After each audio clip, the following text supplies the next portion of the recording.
అధ్యక్ష,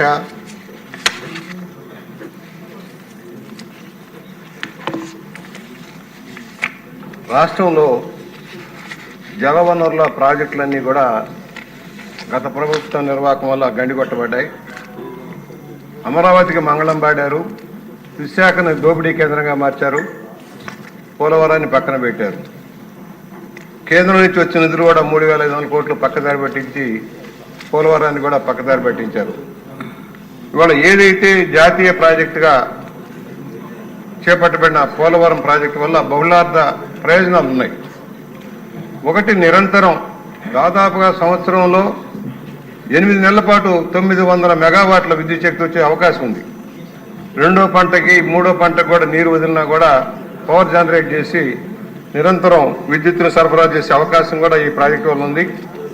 గతంలో చంద్రబాబు గారు తీసుకున్న నిర్ణయం వల్ల 1000 కోట్లతో కట్టిన పట్టిసీమ ప్రాజెక్టు వల్ల 20,000 కోట్ల రూపాయల ఆదాయం రాష్ట్రానికి రైతులకు వచ్చింది. అధ్యక్ష, కరువు కాటకాలతో విలసిల్లే పరిస్థితి వచ్చి వర్షాభావం వల్ల కృష్ణా డెల్టాలో కనీసం తాగటానికి కూడా లేని పరిస్థితిలో పట్టిసీమ ప్రాజెక్టు ఎంత ఉపయోగపడిందో మనం చూసాం.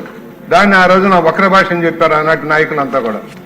ఒక దూరదృష్టి గల నాయకుడు తీసుకున్న చొరవ వల్ల 20,000 కోట్ల రూపాయల పంట వచ్చింది. ఇవాళ ప్రాజెక్టు పూర్తవడం ఎప్పుడు అవుతుందో తెలియని పరిస్థితుల్లో ఈ రోజు వరకు కూడా ఈ సంవత్సరం కూడా పట్టిసీమ నుంచి ఇంకా నీళ్లు వస్తున్నాయి సార్. ఈ సంవత్సరం నిన్న మొన్న కూడా కృష్ణా డెల్టాకి అక్కడి నుంచి నీరు వస్తా ఉన్నాయంటే ఎంత ముందు చూపుగా ఆలోచించారో ఒకసారి గుర్తు చేయదలిచాను. ఏదైతే రాష్ట్రంలో 1,99,99,00,000 ఎకరాల భూమి వ్యవసాయ చేయడానికి అనుకూలంగా ఉంటే కేవలం 1,06,00,000 ఎకరాలకు మాత్రమే సాగునీరు అవుతుంది. ఈ పరిస్థితుల్లో రాష్ట్రంలోని జలాన్ని ఉపయోగించుకొని సస్యశ్యామలం చేయాలంటే మరో 43,60,000 ఎకరాలకి సాగించే అవకాశం ఉంది. ప్రాజెక్టులు సత్వరం పూర్తి చేయాల్సిన అవసరం ఉంది. పోలవరం ప్రాజెక్టుకు సంబంధించి గత ప్రభుత్వ నిర్వాహకం వల్ల డయాఫ్రమాలు దెబ్బతింది. అధ్యక్ష, అంతకుముందు అనేక సార్లు చంద్రబాబు గారితో పాటు మనందరం కూడా వెళ్ళాం, ప్రాజెక్టు చూసాం.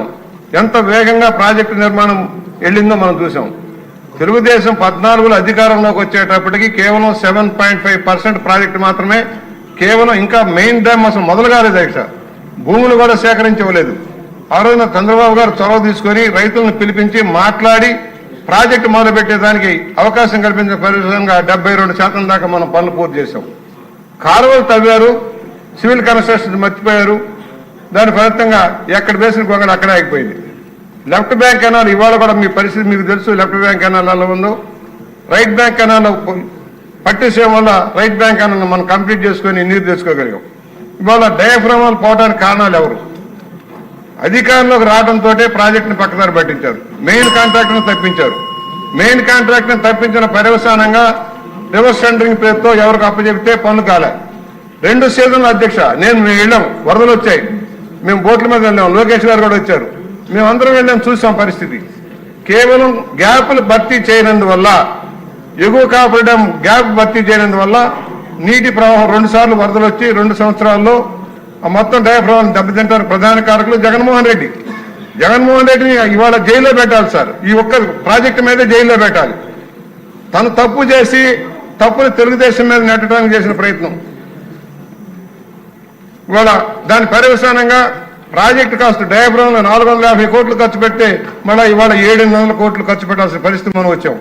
ఎగువ కాపుడాన్ని పూర్తి చేస్తుంటే ఈ పరిస్థితి వచ్చేది కాదు. మెయిన్ డ్యామ్ అంతా కూడా చంద్రబాబు గారి హయాంలో నిర్మాణం అయింది.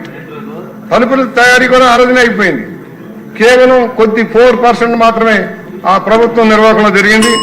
ఒకటే అడుగుతున్నాం అధ్యక్ష, ఇవాళ రాష్ట్రంలో జలాన్ని ఉపయోగించుకోవాలి.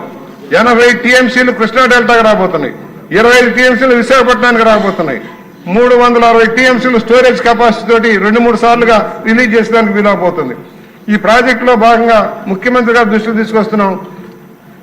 రైట్ బ్యాంక్ కెనాల్ మళ్ళా రైట్ బ్యాంక్ కెనాల్ని పెంచాల్సిన అవసరం ఉండేది.